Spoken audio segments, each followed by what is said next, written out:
Good morning, everybody, and you're very welcome to our Signpost Series Webinar this morning. My name is Andy Boland, and I'm going to be your host for the next hour or so as we discuss and debate another issue on farming and the environment.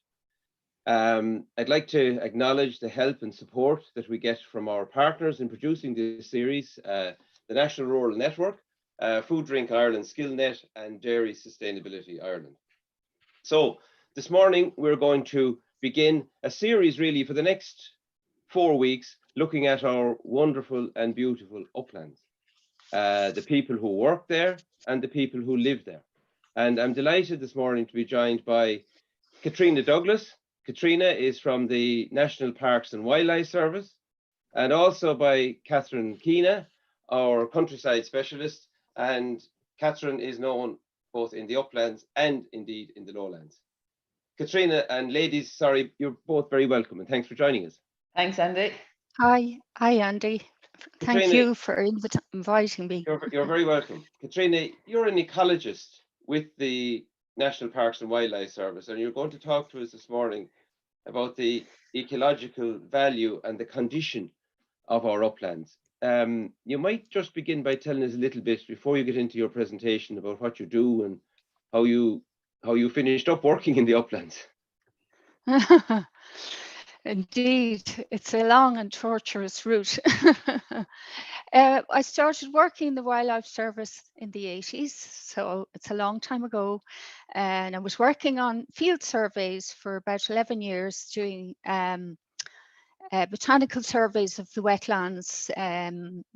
The Wildlife Service had been established in the 70s, so there was an awful lot of groundwork to be done to identify the biodiversity areas that should be protected. So I was involved in that work in the 80s and started working on raised bog surveys when the EU asked us what we were doing about our raised bogs, because we hadn't any knowledge at that point except for Unfors Forba had been, surveying sites. So we did big surveys then, and then I moved on to working on the blanket bogs. And then when I got a permanent position, then I sort of graduated a little bit towards the uplands.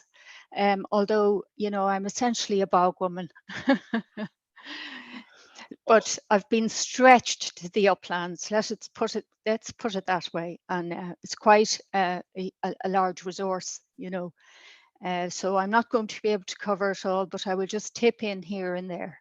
Oh, okay.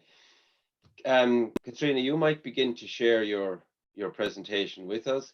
Catherine is going to keep an eye on the Q&A, so I could encourage as many of you as possible to put your comments or questions so as we can have a good lively debate at the end of Katrina's presentation.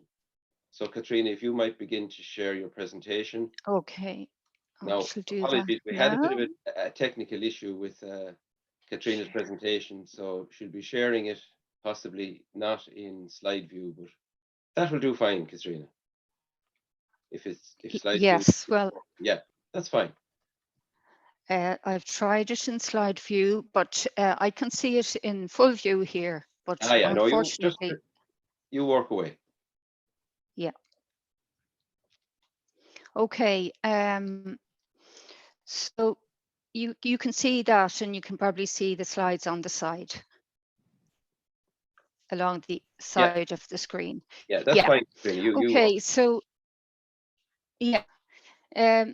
Anyway, I just working. I'm just going to talk about the uplands and the habitats there, and something about the flora, and I'll give an outline of the talk now. So some definitions of what an upland means, because it can include habitats that occur in the uplands, but also blanket bogs and peatlands and heathlands can be considered, in the broadest definition, upland habitats, because they occur in cool climates. Then the range of variation, just something about the geomorphology, geology and altitude very briefly. Then a listing of the habitats that occur, and the standard classification in Ireland now used is called Fawcett. It's after it's Julie Fawcett's work, so it's often called Fawcett classification. And then the annex habitats is listed in the interpretation manual of the Habitats Directive. Then the something about the flora, just again touching on some species. Then something on the survey, which I'm project managing. It's survey of upland habitats, mapping habitats and assessing condition. And something about condition, methodologies, and habitat pressures, impacts on blanket bogs. See, I'm coming down to the bogs again. Just an overview of legislation, touching on carbon, peatlands and climate, multiple benefits of restoring peatlands, and some of the needs and challenges, maybe funding opportunities, acknowledgements. So without further ado, so definitions. This is the Cumara Mountains, by the way, lock in there, credit to the surveyors on the Upland Survey. Submontane land is considered to be that line between altitude 300 and 600 meters. And montane land is the highest, it's above around 600 meters. And for the National Survey of Upland Habitats, that's the acronym there, National Survey of Upland Habitats, unenclosed land above the 150 metre contour and associated lowland peatlands are considered in the definition of uplands for our purposes, because these sites are connected and the habitats are connected. They're not isolated entities. And on the western seaboard, there are extensive lowland blanket bogs and associated peatlands, such as the wet heaths, transition mires, fens, flushes, and the like. And just a stat there, about 14% of the Republic of Ireland lies over the 150 metre contour. So, sorry, that's a mistake. It's 200 meters. Sorry, it's probably quite a bit more over 150. It could be up to 19%, but I'm not sure. That should read 200 meters. Then just giving you just a few of the peaks that are above 600 meters. So these would be montane. The highest being Carrauntoohil, Lugnaquilla, the highest in Leinster. It's 925 meters. Carrauntoohil, 1039 meters. Haven't measured it, haven't been up to the top, disgracefully, but I might yet. Galtymore, that's the highest inland mountain range in Tipperary, Limerick, 9.8. Mulray, the highest in Connacht, very large mountain range, 800, just over 8. The Cumras in Watford, of which this image is shown, 792. Mangerton in Kerry, 782. Crowpatrick, iconic mountain, 764. Kipure in Wicklow with the mast, 757, and then there's one at the bottom there that can't see on my screen properly. Yeah, Crocon and Ackle. So that's just giving you a few, and there are quite a lot of mountain ranges in Ireland I'm discovering, and they're all around the edge of the country. Well, mostly. There's quite a few inland ones, maybe, and more in the south, Midlands and southwest. Variation, geography, so they're located all around the country, really, but a lot of them are coastal, with some significant exceptions like Slieve Blooms and the Mullaghrairks and the Galtees, as was mentioned, and Quilca near and up in Leitrim, Cavan. Geology can vary from acidic to alkaline rock. You have granites over in Galway and Wicklow, and then in Kerry you have old red sandstone. Obviously the Burren is limestone, but I won't be talking about the Burren because it's sort of exceptional, and I don't work on it. A lot of work's been done on the Burren, so it's not in this talk. So there are hard metamorphic rocks, there are shales, and there's soft kind of deposits as well. There's glacial deposits, there's peatlands, peat cover, glacial till, you know, esker sort of gravels as well. Altitude I've covered already. Geomorphology, well, the topography and the shapes, because the land is glaciated, most of it. You know, you have incredible corries, hanging lakes and valleys, and you know, moraines and all sorts of deposits. Distance from the sea, oceanicity that can be called, you know, can affect the climate, the humidity, you know, temperature, and rainfall. So that has a significance for the ecology. Slopes can be steep or gentle. Again, huge ecological effect, free draining, or, you know, waterlogged if they're flat aspect, you know, north, south, east, west. North and east would be more humid, south and west maybe more wind exposure and sun, warmer. And then climate, and microclimates, because of all those variations, temperature, rainfall, humidity are important, and habitats and vegetation responding to all that, as well as to land use. So moving on then to upland habitats, upland in the biggest sense, where I am including the associated lowland. In the west, as I said, there are extensive lowland blanket bogs, lakes and the like in Mayo, you know, Donegal, Kerry, Galway, Clare even. So we have two systems here. This is the national sort of classification system for habitats, and a lot of people use this now. It's very, very useful. And then some of our habitats are, you know, listed for protection under the EU Habitats Directive, and they're called, we call them Annex 1 because they're listed on Annex 1 of that directive. And these are the habitats that we are including in the upland survey for condition assessment. We would be mapping a lot of these habitats when we're doing our surveys.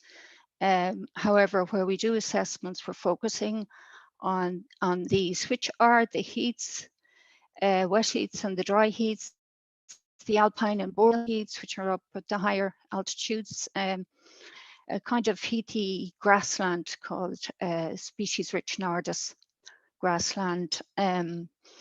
Then we have our bog, blanket bog. Active means it's, you know, forming peat, it's wet, it's you know, there's good vegetation cover and some good condition. But both habitats, even if it's degraded, it's still considered annexed habitat. Ideally, we want to return, you know, degraded habitats to peat forming or active habitats. Transition marshes, you know, they're just in between fens and bogs or lakes, you know, that are colonizing with rafts of vegetation. So, you know, they're dangerous to walk on, but they've rare species and they're in annexed habitats.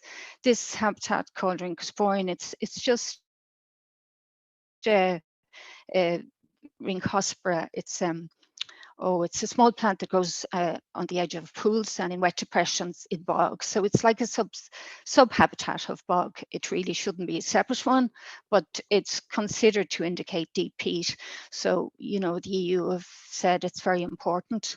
Alkaline fens, well, groundwater, you know, influence is felt here on these especially, and calcareous influence. They can be very species rich, and the ones that occur within the bogs, are protected from lateral effects of fertilizer, say on land use, intensive land use, in you know many instances, not in all instances, but as a result of that, they can be in very good condition, compared to maybe fens distributed to the general countryside, which would have had a lot of commission. So then you're getting up into the higher altitudes, you're getting scree slopes, and they can be limestone or acidic. Calcareous slopes or limestoney ones, and the silicious are the acidic rocks, so they're more poor. They don't have as much mineral to give the plants, but they have their own characteristic flora. Just to say, we're not talking about woodlands today, because there's so many specialisms really. So we're not, and there are, of course, woodlands in the uplands, as well as forestry, conifer forestry. Lakes, again, I'm not touching on lakes because that's a whole area, specialist area. Grasslands in general I'm not, but there are some grasslands that we are talking about. They kind of they mix in with dry heat as well, acidic grassland, and there's a species rich Norris grassland up there, which is also kind of linked with dry heat. Cladium fens, again, they're almost more like lakes, and limestone pavement, the burn. So they're the things I'm not talking about. So moving on then, just the elements of the flora, from the up, I mean, it's a vast resource really when you think about it, and with such variation and very specialized species. There are montane species. Maybe we don't have the high mountains of Scotland, but we have some of the montane elements. We don't have a lot of the alpine elements that they have, or the Arctic, but we do have some, and we have a lot of Atlantic bryophytes in common with Scotland, mosses, liverworts, and more so perhaps than would be found in England and Wales. So I think it's that hyper-oceanic climate, the humidity and everything coming off the Atlantic and the clouds and everything that and exposure that can support these species. So if you looked at one of the reports from the survey, you'd see such a long list of mosses and liverworts, with exotic Latin names and English names that are very colourful and poetic, that have been applied to them. I don't know by who, but it's worth having a look at them. But it would take us quite some time to go through. But I'm just illustrating how rich, the uplands are in lower plants, but not just lower plants, also higher plants. Dwarf shrubs would be very typical, because a lot of, well, on our blanket bogs, they are naturally treeless because they are so nutrient poor. They're deep peat. So when they're that way, deep peat, acidic, nutrient poor, naturally treeless, they're kind of climatic climax. They're in equilibrium. Well, they were with our natural climate. Who knows now if they're in equilibrium? They're probably, intending not to be. That's why we need to get them back in good condition. But dwarf shrubs like heather, bilberry, all the different kinds of heathers, bog myrtle, and even species like cowberry, Vaccinium vitiscidae. It's also called lingonberry. It's quite locally distributed in the north of the country. So they are like the small shrubs of the uplands, and they offer shelter, and they help to bind even soil, and reduce erosion, or just they're evergreen as well in winter, and they can be great for species browsing for animals out on the hills. So sedges and bog cottons are very typical. Flowering plants also are very, typical as well in rock crevices and gullies and shady places. Bryophytes I mentioned before, and the key group sphagnum, which is a real peat-forming species group, I should say. And there's probably about 30 to 35, just under 35 species, I think, in Ireland, but more to be found, definitely. So work has to be done there. Lichens, the sort of reindeer lichen, people call them, they're very typical, but also on the tops you get Citraria Icelandica, Icelandic lichen, but that's quite local. Then you have a large leafy liverwort community. I'll talk about that later. It's localized on very humid areas, shady. So then there are protected species under the Habitats Directive and protected species under our Wildlife Acts. Then there's very specialized species to cope with extreme environment of a bog. It's exposed, it's acidic, it's waterlogged, it's nutrient poor, very little nitrogen and phosphorus. So plants have evolved insectivorous methods to gain nutrients. So sundews, butterworts, and bladderworts are three of the species groups that trap insects. So they're fascinating little creatures and getting their own back on the insect world. Boreal species and boreal relic species. Yeah, there's some very unusual species that are more typical in the tundra and boreal zones, or the edge of the tundra, maybe not quite the tundra. And they're occurring in niches here and there in refuges in our bogs, in some of our fens, and mountains. And then there's a strange group of species called the Lusitanian species, because they occur, well, they're usually on the heaths, but they have a disjunct distribution and mostly absent from Britain, some maybe on the inner Hebrides, but they're found in Spain, northern Spain and Portugal, and typically southern and western Ireland. So was it the Spanish coming on the ships, and trading with Ireland, or did it survive here from some early periods? There's a lot of work and interest in this curious group, and one of them there is St. Dabioxide, or Dabuisia cantabrica, which is the Spanish name, and you can see the connection there, and it's much bigger bell on it than our crossleaf teeth, which I have a picture of down here. And then that's our bell heather in the background there. So you can see this thing, it's absolutely beautiful. It's very typical in Connemara with low gorse, the autumn flowering gorse, the dwarf gorse, Ulex gallii. So it's kind of coastal heat. Maybe it likes warmth, it seems to. It's not up on the mountains. There's another heather, Erica regina, it's in Mayo and maybe somewhere else. Also, was called Mediterranean heath, and it's called Irish heath now, I believe.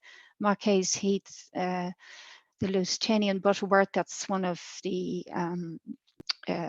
carnivorous plants, the large flowered one, typical in Kerry, but in some places outside Kerry, again, another insectivorous species, Saxifraga spatularis is St. Patrick's cabbage, and that's in our mountains, in rock crevices, and the Kerry lily, a very local in Kerry heaths. So moving swiftly on, leafy liverwort. These, in contrast, this is an interesting community. In contrast to montane areas of England and Wales, Irish mountains share much of the organic elements of the Scottish montane vegetation, including high abundance of, it's called woolly hair moss, sometimes Racemitrium lanuginosum. You'd probably notice it can cover large areas on top of hummocks and in eroding areas too on the hags. And the presence of mixed northern hepatic mat, a very localised vegetation of large leafy worts of north and east mountain facing slopes. Rory Hodden, Micheline Sheehy, Skeffington published work on that, and that's just showing you some of the species there, and they're beautiful red color, and the leaf worts are very, very big. Mostly leafy worts are tiny, but these ones are not. So just mentioned sphagnum species earlier, and this is just to show that we're still discovering new species of sphagnum, which is amazing. Dr. Rory Hodge is a fantastic expert on mosses and liverworts, and he's worked on some of our surveys, and he discovered in 2020 in the Slievotty Mountains, in one of the SACs there, this species, Sphagnum majus, and it grows in pools, and we have very few pool species. In fact, we have probably 3, maybe sphagnum species in pools. Well, we've typically cuspidatum, which is often called the drowned kitchen moss because it looks like matted fur, but that's not a nice name really. It doesn't conjure up a good image. But then we've another one, cowhorn moss, and that's a very good description of it. And now we have sphagnum majus here. So that's great credit to Dr. Rory Hodge. He's a fantastic botanist, and we definitely need more of more Rorys. So just looking at protected species, we have under the protection order under the Wildlife Act, we have a slender bog cotton and flushes and bog. We have a club moss like Lycopodiella inundata on the edges of lakes, St. John's wort species on the edges of lakes, and a Disjampsia. It's a type of grass, I think tufted hairgrass. And they're all protected, and they're in Connemara. I know these from Connemara, and this probably as well, and this one, but probably in other places. And then these are some of these boreal relic species. They're in base-rich flushes. They're quite unique systems. Some of them are very large, especially in Mayo, and they're associated with the calcareous glacial drift, eskers, and water sort of percolates through them and brings out the calcium, and then sort of filters through the bog over flat bog, and then long distances, so meandering. You might see reeds as a signal of a flush, but when you look closer, then all these things are here. So Polyodella squarosa was extremely rare in Europe, I think, and maybe in the UK, maybe not in the UK, but it was discovered by Neil Lockhart, Dr. Neil Lockhart. He's a bryologist, MPWS, out in one of these flushes, and another liverwort, and another of those Stromatipma nitans, again, just showing you scarce and declining species of calcareous fens, usually those which are rich in sedges and brown mosses. It's very rare in southern Britain, but remains tolerably frequent in upland marshes in the central Scottish Highlands and the borders of northern England, where it tends to grow, where flushes spread onto flat ground. And it's, there's quite a few locations for this one, in the west of these flushes, but it's still very local species. I think it does occur in Pollardstown Fen as well. So these are species that are typical northern, areas, and they're found in, out Mayo. It's very exposed. Sometimes I think Mayo is our tundra, when I'm out there, if you're out there in Erris Head on a windy day in winter.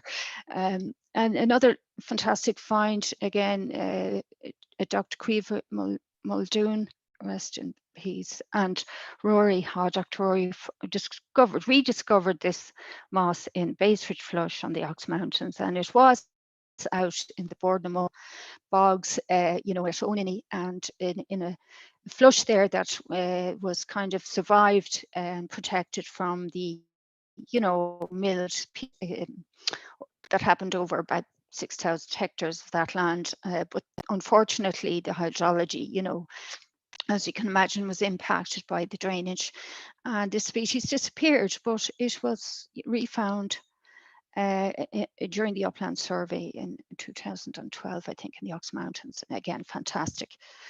So these boreal relic species may be relic of the early post-glacial period, surviving these little refuges you know, out in the midst of the bogs or out in the mountains, and you know, so they're rather special. And just finishing off, Annex 2 species, marsh saxifrag, again out in the bogs here in Mayo, in flushes, shining sickle moss, slightly basin-rich flushes, and an Annex 2 species of lakes, typical in Connemara and Mayo and western seaboard or peatland lakes.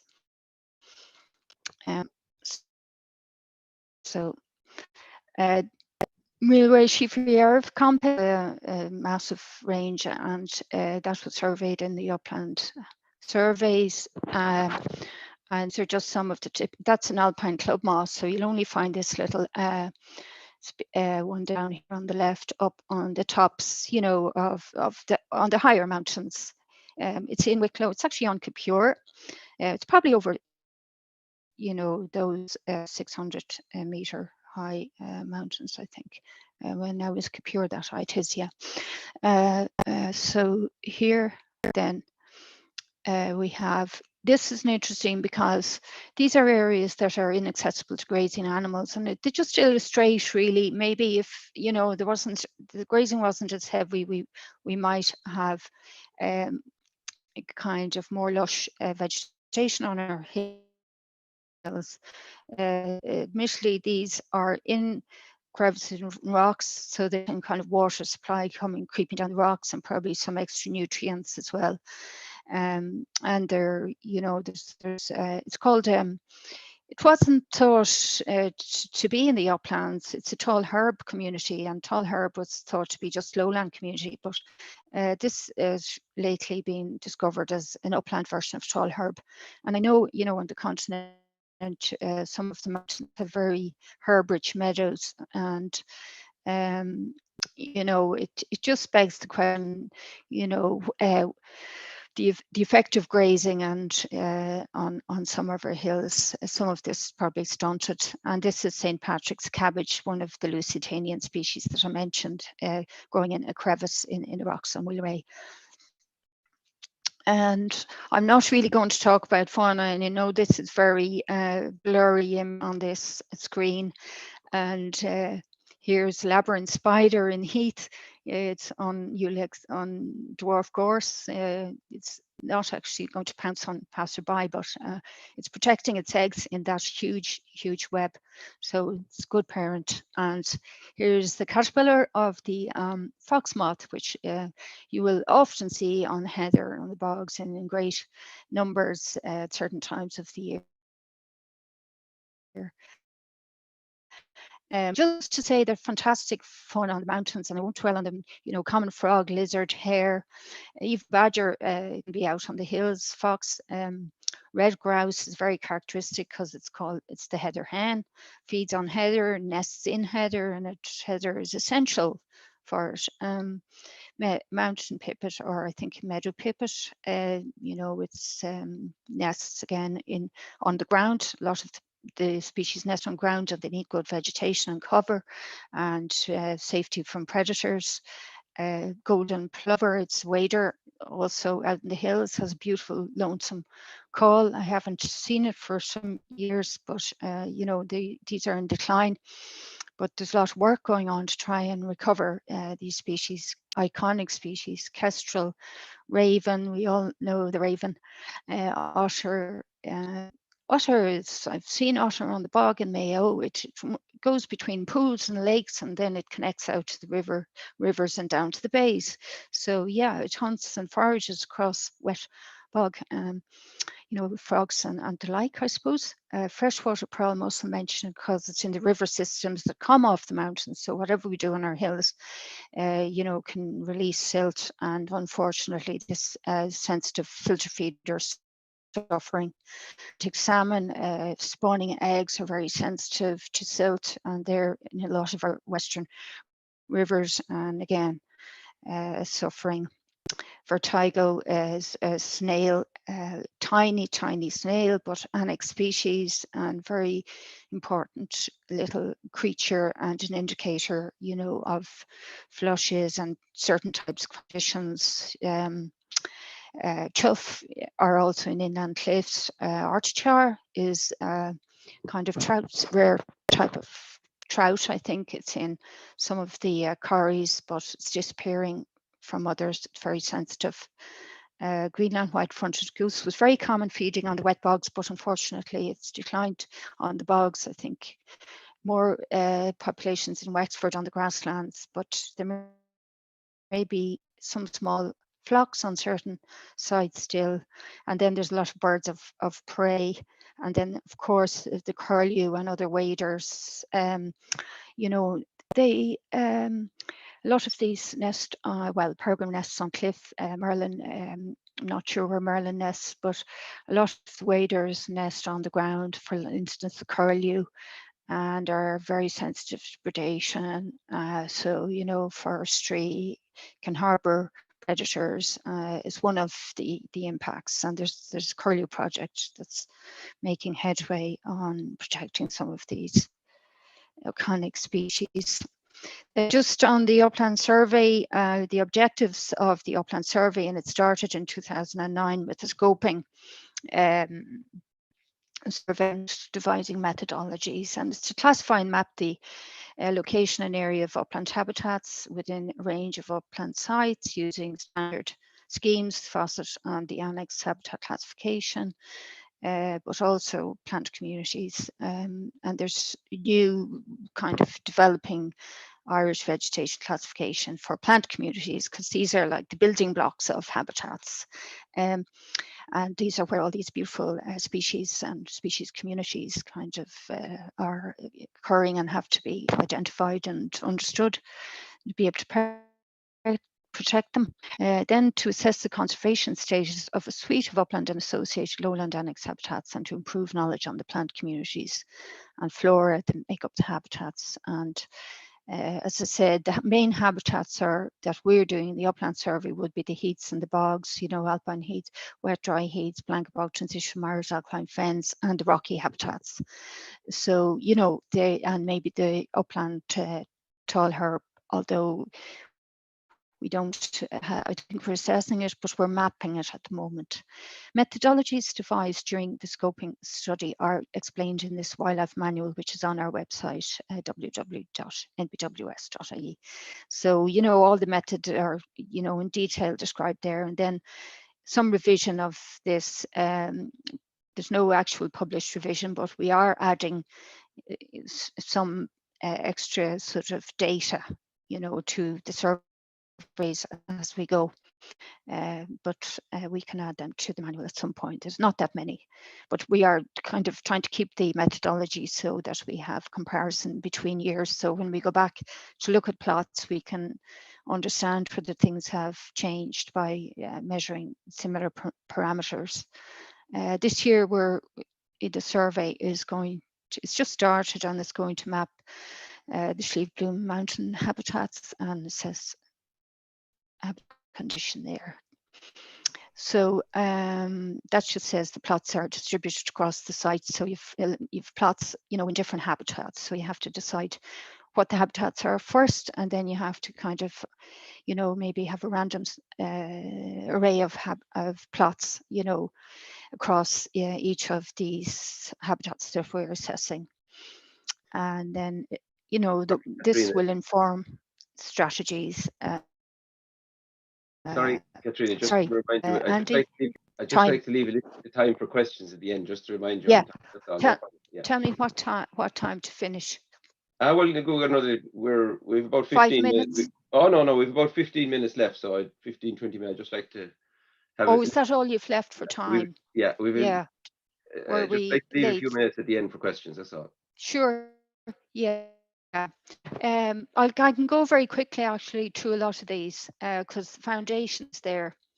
So that's just showing you the sites surveyed to date. So there's 20 sites surveyed, and so they range from Carlingford to Comera, the Galties, and then Caha, sites in Killarney National Park, Mount Brandon. These are all SACs, Slieve Mish, and then there's the Slieve Aughty Mountains there in the Mid-West, Muilleray.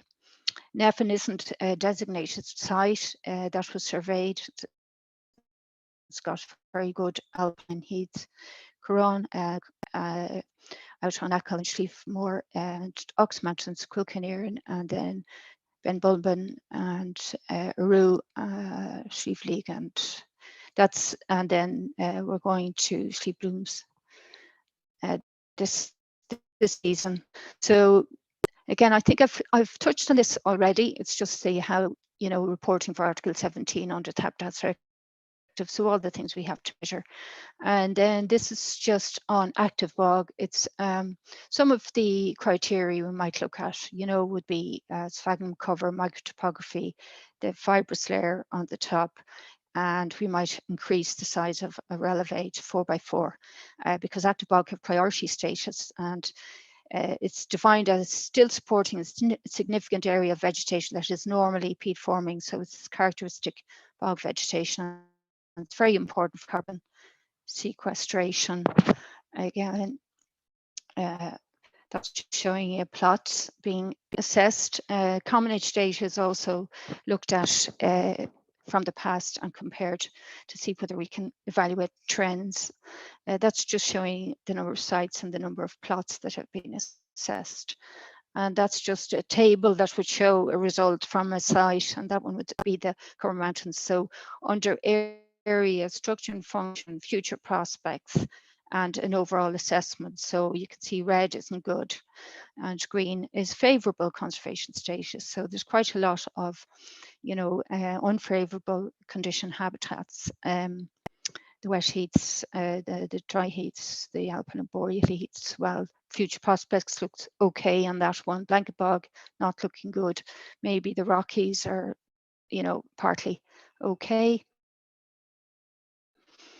It's just showing impacts maybe of stock grazing, you know, that's the Mulray, the Nardus is growing on the bare peat there, but you know, if you have excessive levels, there isn't a lot of palatable species, and if animals are hard pressed, it ends up with erosion and trampling and peat silts going into the rivers. That's a nest of a meadow pipit, just showing you, you know, they're ground nesting, and also that they need all this vegetation, not bare peat, you know, to support their lives. And this is Mulray again, and it's a good illustration just of you know, various impacts. In the foreground, there's heather, it's very tightly grazed, a lot of maybe Nardus.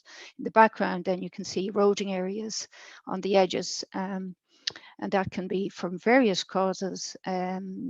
Generally, you know, human impact of various kinds. Your forestry in the background can be impacting the hydrology, and then here you have a grazing, you have a fence, so you have a grazing differential, you have heavy grazing on the well, left side of that image as compared to the right. So you can imagine impacts on water quality as well. And then this is just from Wicklow here and from the Cromera Mountains burning as devastating effect on, you know, nesting birds as well as the whole system. You get there's no peat formation, there's runoff, and there's no shelter. There's greenhouse gases a bit emitted, and this is Wicklow here and up tight, and then the middle one is in Schlieffleague, and on the bottom right is just sausage machine cutting. And you know, they have a much greater impact probably than, you know, face bank cutting had in the old days. And this one here, you're just seeing again drainage, but also there's a line there that shows the bogs being cut by sausage machine cut. It's like a chainsaw, can go down very deep, a metre or more, and it makes it difficult to block drains and hold water, and it can destabilise the slope. And on the top right then is a restored bog at Capure. The base of Capure was a flat area, it wasn't badly damaged, but there were drains and they blocked, and it's really a very good illustration of a good site. And then this is just listing all the not them all, but some of the key policies, legislation, conventions, plans, you know, including climate So I'll move on past that. And then carbon, well, if the bog has cover, and this is from Wicklow Mountains where Andromeda, the bog rosemary grows, if it has a good cover of typical bog vegetation, and especially the mosses, it's probably storing carbon. It's probably taking it from the atmosphere, but it's very easy to change that into a carbon or greenhouse gas emitting system. Ireland has 8% of the global resort of blanket bog, and Scotland is the most important country in Europe for this habitat. And since the UK has now left the EU, Ireland holds the bulk of the EU resource of blanket bog. So we have a big responsibility there. And peatlands, including blanket bog, have a unique capacity to fix and store carbon in the accumulating peat. And even though they cover only 3% of the Earth's lands, they're responsible for more than 30% of worldwide carbon storage. And the key thing is, depends on maintenance of a stable high water table, that is no more than 5 to 10 centimeters below the bog surface for at least 9% of the time, as low water allows air infiltration and hence microbial decomposition, which releases carbon as carbon dioxide and other greenhouse gases. And then you have dissolved organic carbon entering the streams, as well as silt in degraded bogs. So I think restoration is where it's leading projects, Kerry Life, Interreg, EU Life, Wild Atlantic Nature is a huge program now in the Northwest. I think you might be having a talk on that. And then we have a small pilot project with Intel just testing out restoration again in Wicklow and measuring water quality and measuring greenhouse gases. So we're hoping to be able to kind of link the greenhouse gas signal emission with vegetation communities. And the European Investment Bank is now committed to supporting investment in restoration. It's what they say, to revitalize nature and improving resilience to a changing climate. So bogs are sensitive to climate change, but they're also a sort of help in reducing the worst impacts if we can, get them back to peat forming systems. So the peatland community engagement scheme that NPWS run this year is closed applications, but it's 500,000 total. It was available this year, and a maximum grant of 25,000 in 2002. A max of 75% of the project eligible costs, were provided, and a whole range of things there. You can see recreational immunity, invasive species control, even mentions fire control, I think, in that, and raising awareness, community work around sites, site protection. So that's there are more instruments of funding coming. Finally, just acknowledge the work of the team and credit for the many photographs that they have taken, and I have used, I can't name them all, but the consultants were Beck consultants, and they had a huge team of field surveyors, excellent people like Dr. Rory Hodge and Joan Denier and Philip Pern and a lot of people. And they were just images from the internet, and then there's just a list of reports there.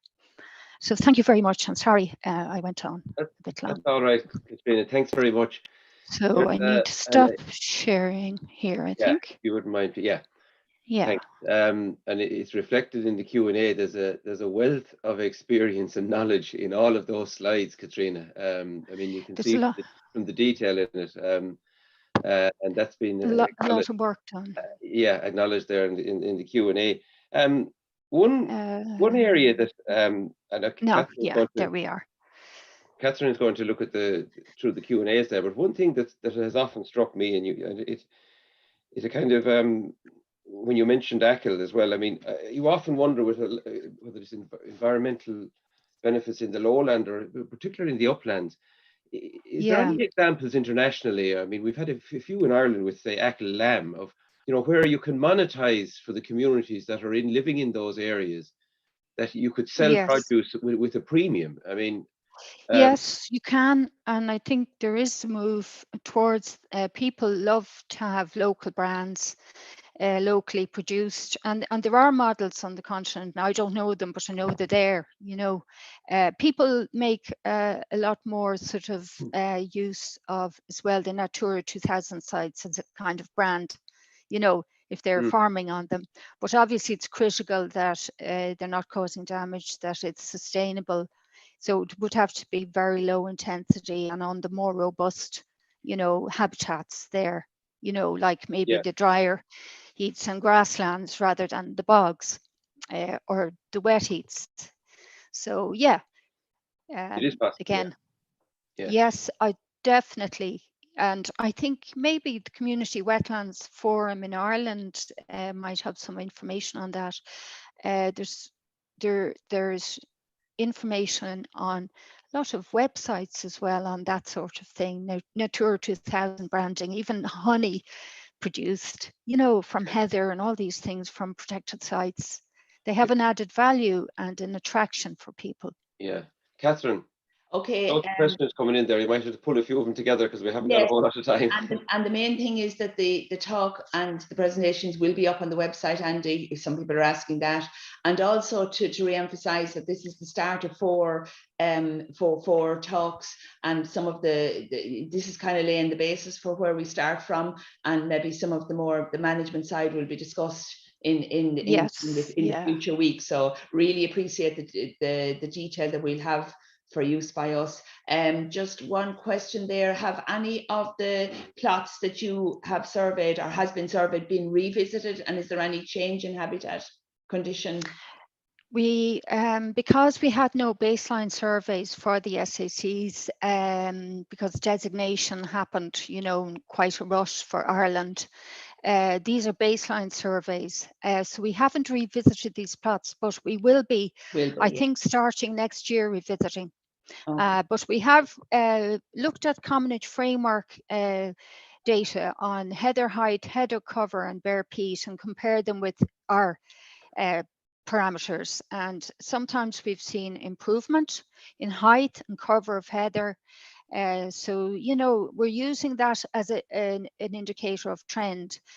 Sometimes there's a decline. There might be more bare peat in some instances, but there's a mixed result. But there, it is quite useful to use that data, which is from about the year 2000, 2006. So, it's up on 20 years. But they didn't map habitats then, they mapped damage rather than habitats. What are the effects of forestry on conserving upland blanket bogs is one question. Multiple effects, there's effects on fauna anyway, and on predators, and a lot of birds won't nest near them, and predators, make their way out of there. But there's huge hydrological effect, depends on whether they're upslope, downslope, whether they're drains, what direction the drains run, how old the plantation is, whether it's closed canopy. If it's a young plantation, it's open canopy, and you still have bog vegetation, and it's on flat ground, and it's not growing well, there's very good restoration potential there. If it's been there a long while, you can get fracturing in the peat, drying out, you can get conduits of water, so you can have quite an uphill struggle, forgive the pun, to try and restore such areas. But they can also have an impact on focusing drainage water onto areas, and maybe cause erosion, potentially even peat failures. So it's a whole area. We're doing some research on peat failures, not related to forestry, but related to a wind farm and to forested sites, but there was no activity there at the time, but there's legacy issues. And Katrina, so they have to be looked at. And Katrina, would the same effect be on where there's severe undergrazing and scrub encroachment? Would that have kind of the same effects as forestry? Now, if a blanket bog is in good condition, it's wet and waterlogged, and if trees won't grow on it, neither will scrub. So, but when the bog is drying out, yes, scrub will invade, and you'll have Pinus contorta, especially lodgepole pine that just spreads out onto heaths from adjacent plantations. So you know, it's a problem. Yeah, if the bog is wet problem, yeah, and it's restored, it's more resilient to a lot of these kind of impacts or effects. More of a comment: important to consider the existing and future use of uplands for recreation and tourism, and how this should be integral in the sustainable planning, management and protection of uplands. And just one question for you there, yes, about what role does NPWS have in the protection of uplands where new greenways and blueways are envisaged? Well, you know, for say the protected sites, any developments will be an activity requiring consent at the least, you know, and or requiring, you know, planning permission at the most, you know, or appropriate assessment if it's in an SAC. So these things, the impact of such a thing, there should be alternative routes proposed and see which is the least impacting, you know. We're very in favor of them, you know, and there are areas that are robust and can take that, but there are other areas that are extremely sensitive, and a track even can start erosion. And up in Slieve League, you know, there's quite a lot of erosion from, you know, walkers, just, you know, popular routes. So care, and NPW does have a role, especially for the SBAs, NHAs, SCCs. Okay, Andy, I know you're coming. You can tell me now. Just time for one more, Catherine. Go on. Yeah, one more. Well, it's more of a comment that the question is what longer term financial incentives are there for farmers to restore peatlands? So we'll be covering some of them the next 3 weeks. But perhaps have you any comment on financing? I think finance is finally becoming available, and I think we'll have is a skills shortage and the capacity to actually use the finance, because of the importance of bogs for climate and the fact that Ireland is such a resource, and because there's quite extensive degraded areas, there's a lot of work to be done. And so we need to build capacity, upskill, and be ready to do this. And we have to upscale the work, because it's, you know, we have no time really to waste, but at the same time it's costly, and if we make mistakes, you know, you can't really go back and do it again, and nobody will give you any more money. So it has to be sound science, you know, to underpin it. So NPWS, you know, get funding. We draw down funding, as other people do, from EU. Interreg, there's been quite a lot of work done. Fidandari Bog and the Ox Mountains had nearly 3,000 dams installed just last winter on a flat area of drained bog that hadn't been planted, just drained, and really good work was done there. But the machine operators have to be highly skilled as well, and they've been working on the raised bogs, so they come over from there. So there's a lot of work and a lot of upskilling required in the science and in the practical work. Katrina, so great opportunities. Thank you once again. And just to say, the full recording of the webinar this morning will be available on our website, together actually with a podcast, which you can download from your whatever source you get your podcast from. And also Katrina's presentation will also be available, because there's some wonderful photos and detail within the presentation.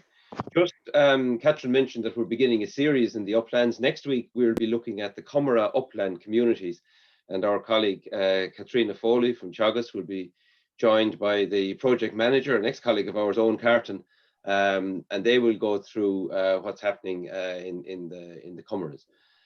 So from Katrina, Catherine and myself, just to thank Yvonne Maher in the background, who pulls all the strings to keep us all in line. Thank you very much, Yvonne. So until next week, thank you for joining us, and hope you can join us again this time next week for another series on the uplands. Thank you very much, and have a safe weekend. Thank you. Bye-bye. Thank you, everybody. Thank you.